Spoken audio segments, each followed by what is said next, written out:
సరైన హిట్ కోసం చూస్తున్న అఖిల్ తన కెరియర్ లో మోస్ట్ ఎలిజిబుల్ బ్యాచిలర్ అనే సినిమాతో మాత్రమే హిట్ కొట్టాడు. భారీ అంచనాలతో చివరిగా చేసిన ఏజెంట్ సినిమా అఖిల్ కెరియర్ లోనే దారుణమైన డిజాస్టర్ గా నిలిచింది. ఈ సినిమా ఇచ్చిన రిజల్ట్ తో ఇప్పటి వరకు మరో సినిమాని అనౌన్స్ కూడా చేయలేని పరిస్థితి ఏర్పడింది. కానీ ఈసారి కొడితే కుంభస్థలాన్నే కొట్టాలనే కసితో ఉన్నాడు అఖిల్.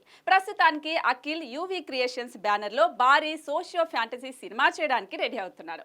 ఈ సినిమాను ఇంకా అధికారికంగా ప్రకటించలేదు, కానీ గ్రౌండ్ వర్క్ మాత్రం జరుగుతోంది. ఈ సినిమాతో అనిల్ అనే ఒక కొత్త దర్శకుడు ఇండస్ట్రీకి పరిచయం కాబోతున్నాడు. త్వరలోనే ఈ సినిమా అనౌన్స్మెంట్ ఉండే ఛాన్స్ కూడా ఉంది. అఖిల్ కెరియర్ లో ఈ సినిమా హైయెస్ట్ బడ్జెట్ తో రూపొందుతుంది. దీనికోసం అఖిల్ సరికొత్తగా మేక్ ఓవర్ అవుతున్నాడు. తాజాగా అఖిల్ నయా లుక్ ఒకటి సోషల్ మీడియాను షేక్ చేస్తోంది. ఎయిర్పోర్ట్ లో షాకింగ్ లుక్ లో కనిపించాడు అఖిల్. పూర్తి స్థాయిలో జుట్టు పెంచేసి గడ్డం పెంచేసి ఒక యోధుడిలా తయారయ్యాడు. ఈ లుక్ యూవీ క్రియేషన్స్ బ్యానర్ లో నిర్మించబోయే సినిమా కోసమేనని అంటున్నారు. అయితే ఈ ప్రాజెక్టు సోషియో ఫ్యాంటసీ డ్రామాగా తెరకెక్కనుందనే ప్రచారం జరుగుతుంటే అఖిల్ కొత్త లుక్ చూస్తుంటే మాత్రం పీరియాడిక్ మూవీ ప్లాన్ చేస్తున్నారా అనే సందేహాలు వస్తున్నాయి. కానీ ఈసారి మాత్రం అఖిల్ గట్టిగా ప్లాన్ చేస్తున్నాడనే చెప్పాలి.